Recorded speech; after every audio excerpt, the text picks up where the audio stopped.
Hello everyone, welcome to my channel. आज हम इस वीडियो में energy profile of a reaction topic detail में डिस्कस करेंगे, जो इनऑर्गेनिक केमिस्ट्री का एक इंपॉर्टेंट टॉपिक है and reaction mechanism of transition metal complexes unit का एक इंपॉर्टेंट कॉन्सेप्ट है। सो इस पर्टिकुलर वीडियो में किसी रिएक्शन का एनर्जी प्रोफाइल क्या होता है, एनर्जी प्रोफाइल डायग्राम किस प्रकार बनाया जाता है, पूरा कॉन्सेप्ट डिटेल में समझेंगे and exothermic and endothermic reaction का एनर्जी प्रोफाइल डायग्राम डिस्कस करेंगे। इस टॉपिक का प्रॉपर नोट्स आपको प्रोवाइड करूंगा, जो आपके BSc and MSc semester exams के प्रिपरेशन के लिए बहुत हेल्पफुल होगा। So energy profile of a reaction क्या होता है? The energy profile of a reaction is a graphical representation that shows how the energy of a system changes as reactant are converted into product during a chemical reaction. ठीक है, तो बहुत simple सा concept है energy profile of a reaction या किसी reaction का energy profile diagram. Basically एक ग्राफिकल रिप्रेजेंटेशन होता है जो ये बताता है कि रिएक्शन के दौरान एनर्जी कैसे चेंज होती है रिएक्टेंट से प्रोडक्ट तक। ठीक है, जैसे कोई भी केमिकल रिएक्शन होता है जिसमें रिएक्टेंट से प्रोडक्ट का फॉर्मेशन होता है, तो रिएक्टेंट से प्रोडक्ट बनने के दौरान जो एनर्जी में चेंजेस होते हैं, जैसे रिएक्टेंट का एनर्जी कम है या ज्यादा है या प्रोडक्ट का एनर्जी कम है या ज्यादा है, तो ये जो एनर्जी का चेंजेस होता है इसी को energy profile of a reaction कहा जाता है। ठीक है, जब कोई भी रिएक्टेंट प्रोडक्ट में चेंज होता है तो इस दौरान जो एनर्जी में चेंजेस होता है उसी को हम एनर्जी प्रोफाइल डायग्राम में रिप्रेजेंट करते हैं। ये एक प्रकार का ग्राफिकल रिप्रेजेंटेशन होता है। It helps in understanding the reaction mechanism, activation energy, intermediate and transition state involve in the reaction. ठीक है, ये जो ग्राफिकल रिप्रेजेंटेशन होता है एनर्जी प्रोफाइल का, एनर्जी चेंजेस को जिसमें हम शो करते हैं, वो बेसिकली हमको किसी भी रिएक्शन का reaction mechanism, activation energy, intermediate और ट्रांजिशन स्टेट्स को समझने में मदद करता है। जैसे रिएक्शन मैकेनिज्म, कितने स्टेप्स में रिएक्शन कंप्लीट हो रहा है ये हमको पता चलेगा। एक्टिवेशन एनर्जी मतलब रिएक्टेंट से प्रोडक्ट बनने के लिए एक एनर्जी की आवश्यकता होती है जिसको एक्टिवेशन एनर्जी कहा जाता है। तो कितनी एक्टिवेशन एनर्जी की आवश्यकता है इसकी जानकारी भी हमको एनर्जी प्रोफाइल डायग्राम से पता चलता है। इंटरमीडिएट एक प्रकार का एक्टिवेटेड कॉम्प्लेक्स का फॉर्मेशन होता है जो बेसिकली ये बताता है कि रिएक्शन में जो बॉन्ड बनते हैं, जैसे रिएक्टेंट से प्रोडक्ट बनने के दौरान जो बॉन्ड टूट रहा होता है और जो बॉन्ड नया बॉन्ड बन रहा होता है, वो जो एक पॉइंट होता है रिएक्शन का, उसको इंटरमीडिएट कहा जाता है, एक्टिवेटेड कॉम्प्लेक्स कहा जाता है। तो उसके बारे में भी जानकारी हमको एनर्जी प्रोफाइल से पता चलता है। ट्रांजिशन स्टेट मतलब रिएक्टेंट से प्रोडक्ट बनने का वो स्टेट जहां पे मेनली मतलब रिएक्टेंट से प्रोडक्ट बनता है उसको ट्रांजिशन स्टेट कहा जाता है। तो ये रिएक्शंस के जितने भी इंपॉर्टेंट टर्म्स हैं रिएक्शन में जो इन्वॉल्व होते हैं, इन सभी टर्म्स के बारे में हमको किसी भी रिएक्शन के एनर्जी प्रोफाइल से पता चलता है। ठीक है, In an energy profile diagram, the potential energy of the reacting system is plotted against the reaction coordinate, which represent the progress of the reaction. ठीक है, तो यहाँ पे आप एक एनर्जी प्रोफाइल डायग्राम देख सकते हैं। ये एक्सोथर्मिक रिएक्शन का एनर्जी प्रोफाइल डायग्राम है। सो किसी भी रिएक्शन का energy profile diagram basically potential energy और प्रोग्रेस ऑफ रिएक्शन के बीच में खींचा गया ग्राफ को कहा जाता है। ठीक है, energy profile diagram basically potential energy और प्रोग्रेस ऑफ रिएक्शन के बीच में खींचा जाता है। इसको आगे डिटेल में समझेंगे, उससे पहले हम एक रिएक्शन कंसीडर कर लेते हैं जिससे आपको कुछ बेसिक कॉन्सेप्ट और समझ में आ जाएगा। तो यहाँ पे आई होप कि आपको बेसिक समझ में आ गया होगा कि किसी भी रिएक्शन का एनर्जी प्रोफाइल क्या होता है। एक ग्राफिकल रिप्रेजेंटेशन होता है जो बेसिकली रिएक्टेंट से प्रोडक्ट बनने के दौरान जो एनर्जी में चेंजेस होते हैं उसको शो करता है, उसको बताता है। इसके अलावा कुछ इंपॉर्टेंट टर्म्स जैसे reaction mechanism, activation energy, intermediate, transition state जो रिएक्शन में इन्वॉल्व होते हैं, इन सभी के बारे में भी जानकारी देता है। ठीक है, और ये पोटेंशियल एनर्जी और प्रोग्रेस ऑफ अ रिएक्शन के बीच में खींचा जाता है। तो यहाँ पे हम एक रिएक्शन कंसीडर करते हैं जिससे कुछ और इंपॉर्टेंट टर्म्स आपको समझ में आ जाएगा। तो ये जैसे ये हमारा रिएक्टेंट है, रिएक्टेंट में बेसिकली ये एक एटम X है और ये हमारा एक मॉलिक्यूल YZ है। तो X क्या करेगा, YZ के जो है Z को रिप्लेस करेगा, जिससे एक नया प्रोडक्ट हमको प्राप्त होगा XY, साथ ही साथ Z as a byproduct प्राप्त होगा। ठीक है, तो ये हमारा एक बेसिक रिएक्शन है, ये रिएक्टेंट है और ये प्रोडक्ट है। ठीक है, so in this reaction the atom R group X attacks the molecule YZ and replace Z, resulting in the formation of a new product XY and the release of Z। ठीक है, तो simple सा ये reaction है। यहाँ पे ये जो X ग्रुप है, X जो एटम है, वो YZ मॉलिक्यूल के Z को जो है रिप्लेस करेगा और एक नया प्रोडक्ट हमको प्राप्त होता है। ठीक है, तो ये जो रिएक्शन है ये बेसिकली 2 स्टेप्स में कंप्लीट होता है। फर्स्ट स्टेप में क्या होगा, तो X प्लस YZ एंड ये XYZ। ठीक है, यहाँ पे बेसिकली बॉन्ड का फॉर्मेशन हो रहा है ये बॉन्ड टूट रहा है और एक नया बॉन्ड बन रहा है, ठीक है। तो यहाँ पे फर्स्ट स्टेप में क्या होता है, in the first step X approaches the molecule Y Z and forms a temporary unstable species known as activated complex or intermediate. At this stage, the bond between Y and Z start weakening while a new interaction between X and Y begin to form, ठीक है। तो first step में क्या हो रहा है, basically यहाँ पे जो वाई और जेड के बीच जो बॉन्ड पहले से था, ठीक है, वाई जेड के बीच जो बॉन्ड था वो बेसिकली वीक होना स्टार्ट होता है, टूटना स्टार्ट होता है, और एक्स जो है जेड को रिप्लेस कर रहा है, इसलिए एक्स और वाई के बीच में जो है एक नया बॉन्ड बनना स्टार्ट होता है। तो फर्स्ट स्टेप के इस पॉइंट को कहा जाता है इंटरमीडिएट या एक्टिवेटेड कॉम्प्लेक्स, जिसके बारे में हमने पहले भी थोड़ा डिस्कस किया। तो बेसिक कॉन्सेप्ट क्या है कि यहाँ पे जो हमारा नया बॉन्ड है वो नया बॉन्ड का जो है फॉर्मेशन वो स्टार्ट हो रहा है और पुराना बॉन्ड जो है वो टूटना स्टार्ट हो रहा है, ठीक है। तो इस पॉइंट को इंटरमीडिएट या एक्टिवेटेड कॉम्प्लेक्स कहा जाता है, ठीक है। नेक्स्ट पॉइंट है हमारा the first state require energy which known as activation energy.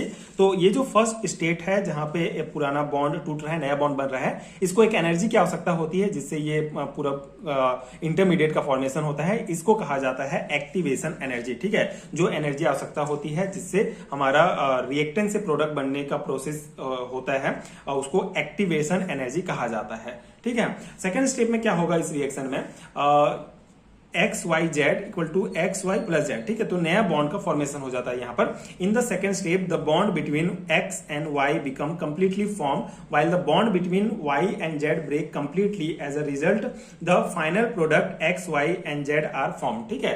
तो सेकेंड स्टेप में सिंपल सा है, जो नया प्रोडक्ट है हमारा एक्स और वाई जो है ये प्राप्त हो जाता है, एक्स और वाई के बीच नया बॉन्ड जुड़ जाता है और ये बॉन्ड जो है टूट जाता है कंप्लीटली, ठीक है, और ये हमको एक नया प्रोडक्ट प्राप्त हो जाता है। तो ये जो एग्जांपल हमने लिया इसमें आपको क्या समझ में आया कि एक जो इंटरमीडिएट स्टेट होता है जिसको एक्टिवेटेड कॉम्प्लेक्स कहा जाता है और इसके लिए हमको एक्टिवेशन एनर्जी की आवश्यकता होती है। तो इस प्रकार से एक जनरल रिएक्शन है। अब इस जनरल रिएक्शन के बारे में और जानकारी हमको इसके ग्राफिकल रिप्रेजेंटेशन से पता चलेगा। जब हम इस रिएक्शन का ग्राफिकल रिप्रेजेंटेशन प्रॉपर करेंगे तो उससे हमको जो है इसके बारे में और जानकारियां प्राप्त होती है। तो यहाँ पे जो एनर्जी चेंजेस होगा, बेसिकली जो हमारा यहाँ पे रिएक्शन में रिएक्टेंट से प्रोडक्ट जब बना, रिएक्टेंट से प्रोडक्ट बनने का जो प्रोसेस हुआ उसमें जो है एनर्जीज का चेंजेस होता है। उस एनर्जी के चेंजेस को हम जो है बेसिकली दो टाइप में डिवाइड करते हैं। दो टाइप का एनर्जी चेंजेस होता है रिएक्शन में, exothermic reaction and endothermic reaction. तो एक्सोथर्मिक रिएक्शन क्या होता है, in an exothermic reaction the energy of the product is lower than that of the reactant during the reaction, energy is release in the form of heat, ठीक है। सो exothermic reaction में क्या होता है, energy जो है प्रोडक्ट का वो कम होता है रिएक्टेंट की तुलना में, रिएक्टेंट का एनर्जी ज्यादा होता है। एंड ये जो रिएक्शन होता है, रिएक्शन के दौरान में एनर्जी जो है हीट के फॉर्म में रिलीज होती है, इसी कारण जो हमारा प्रोडक्ट का जो एनर्जी होता है वो कम हो जाता है, ठीक है। रिएक्टेंट से जब प्रोडक्ट बनता है, रिएक्टेंट से जब प्रोडक्ट बन रहा होता है तो इसमें इस दौरान जो है एनर्जी रिलीज होता है हीट के फॉर्म में, जिसके कारण प्रोडक्ट का एनर्जी जो है वो रिएक्टेंट से कम हो जाता है। और एंडोथर्मिक रिएक्शन क्या होता है, in an endothermic reaction the energy of the product is higher than that of the reactant, energy is absorb during the reaction, ठीक है। तो एंडोथर्मिक रिएक्शन में जो रिएक्टेंट का जो एनर्जी होता है वो बेसिकली कम होता है, प्रोडक्ट का एनर्जी हायर होता है, क्योंकि इस दौरान एनर्जी जो है वो एब्जॉर्ब होता है, ठीक है। रिएक्टेंट से जब प्रोडक्ट बन रहा होता है तो उस दौरान एनर्जी एब्जॉर्ब होता है, जिसके कारण प्रोडक्ट का एनर्जी जो है हायर हो जाता है देन रिएक्टेंट, ठीक है। तो यहाँ पे ये एक्सोथर्मिक एंड एंडोथर्मिक दो प्रकार के रिएक्शन होते हैं, दो प्रकार के एनर्जी चेंजेस का रिएक्शन है, जिसका जो है एनर्जी प्रोफाइल डायग्राम यहाँ पे हम देखते हैं। तो एक्सोथर्मिक रिएक्शन का अगर हम एनर्जी प्रोफाइल डायग्राम देखें तो इसमें कुछ इंपॉर्टेंट टर्म्स आप पहले समझ लीजिए। यहाँ पे क्या हो रहा है कि ये हमारा रिएक्टेंट है, ये हमारा एक्टिवेटेड कॉम्प्लेक्स है और यहाँ पे ये हमारा प्रोडक्ट है। तो यहाँ पे रिएक्टेंट का आप देख रहे हैं कि एनर्जी जो है वो ज्यादा है, ठीक है। ये एक्सोथर्मिक रिएक्शन है तो यहाँ पे रिएक्टेंट का जो एनर्जी है वो ज्यादा है और यहाँ पे फिर ये एक्टिवेटेड कॉम्प्लेक्स मतलब इंटरमीडिएट बन रहा है और ये एक्टिवेशन एनर्जी मतलब रिएक्टेंट से प्रोडक्ट बनने के लिए जो एनर्जी की आवश्यकता होती है उसको एक्टिवेशन एनर्जी कहा जाता है। तो यहाँ से जब एक्टिवेटेड कॉम्प्लेक्स बना मतलब ये जो है इंटरमीडिएट पॉइंट है, उसके बाद फिर ये जो है यहाँ से ये हमारा प्रोडक्ट बन जाता है। तो यहाँ पे क्या होता है कि हीट के फॉर्म में जो एनर्जी है वो रिलीज होता है, जिसके कारण जो प्रोडक्ट का, जैसे यहाँ पे आप देखेंगे प्रोडक्ट का जो एनर्जी है वो हमारा लो है, कम हो जाता है, क्योंकि यहाँ पे जब रिएक्शन होती रहती है तो हीट के फॉर्म में जो है एनर्जी रिलीज होता है, ठीक है, हीट के फॉर्म में एनर्जी रिलीज होता है, जिसके कारण रिएक्टेंट का जो एनर्जी होता है वो ज्यादा होता है, प्रोडक्ट का जो एनर्जी होता है वो कम होता है एक्सोथर्मिक रिएक्शन में। ठीक है, तो ये बेसिक एनर्जी प्रोफाइल डायग्राम का कॉन्सेप्ट है, सिंपल सा कॉन्सेप्ट है। यहाँ पे प्रोडक्ट का एनर्जी है, नहीं, रिएक्टेंट का एनर्जी है जो हाई है, और प्रोडक्ट का एनर्जी है जो लो है, क्योंकि यहाँ पे हीट जो है रिलीज हो रहा है। तो इस प्रकार से ये energy profile diagram exothermic reaction का दिखाया जाता है।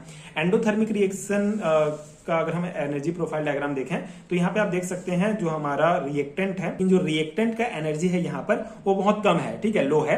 लेकिन इस दौरान क्या होता है, जब प्रोडक्ट बनने का प्रोसेस होता है एंडोथर्मिक रिएक्शन में, तो एनर्जी जो है एब्जॉर्ब होता है। ठीक है, एनर्जी एब्जॉर्ब होने के कारण जो प्रोडक्ट का हमारा एनर्जी होता है वो बहुत हाई होता है। तो यहाँ पे दो ग्राफ है, दोनों में ये शो किया गया है। ये हमारा एंडोथर्मिक रिएक्शन में बेसिकली ये शो किया गया है कि रिएक्टेंट का जो हमारा एनर्जी है, पोटेंशियल एनर्जी है, वो कम होता है, और जो प्रोडक्ट है उसका जो एनर्जी होता है वो हाई होता है। ठीक है, तो ये हमारा एक्टिवेटेड कॉम्प्लेक्स है, इंटरमीडिएट है यहाँ पे भी, और ये एक्टिवेशन एनर्जी है जो इस मतलब यहाँ से रिएक्टेंट से प्रोडक्ट बनने के लिए जो जरूरत होती है, जो इंपॉर्टेंट है। ठीक है, तो ये हमारा रिएक्शन है।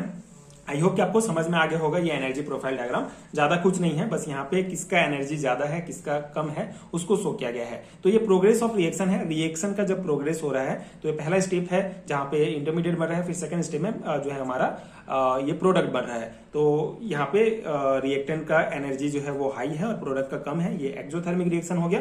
और जब रिएक्टेंट का एनर्जी लो है और प्रोडक्ट का हाई है तो ये हमारा एंडोथर्मिक रिएक्शन हो गया। ठीक है, तो यही है हमारा energy profile of reaction, energy profile diagram किसी भी रिएक्शन का। तो इस प्रकार से किसी भी रिएक्शन का आप एनर्जी प्रोफाइल बना सकते हैं, और इस एनर्जी प्रोफाइल से हमको बेसिकली रिएक्शन के बारे में बहुत सारी जानकारियां प्राप्त होती है, जैसे इसका रिएक्शन मैकेनिज्म, इसका एक्टिवेशन एनर्जी, एक्टिवेशन कॉम्प्लेक्स मतलब इंटरमीडिएट जो एक्टिवेटेड कॉम्प्लेक्स बन रहा है, ट्रांजिशन स्टेट, इन सभी के बारे में हमको यहाँ से पता चलता है। तो ये हो गया हमारा पूरा concept energy profile of a reaction का।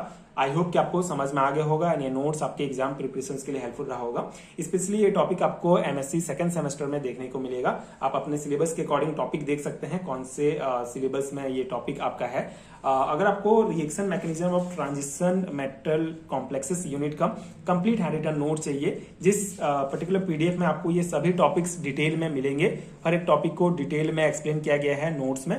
तो अगर आपको इसका कंप्लीट नोट चाहिए तो नीचे डिस्क्रिप्शन बॉक्स में लिंक मिल जाएगा जहां से आप नोट्स डाउनलोड कर सकते हैं इस यूनिट का। एंड अगर ये वीडियो आपके लिए हेल्पफुल रहा हो तो आगे की वीडियोस देखने के लिए आप चैनल के साथ जुड़े रहिए। Thank you so much for watching.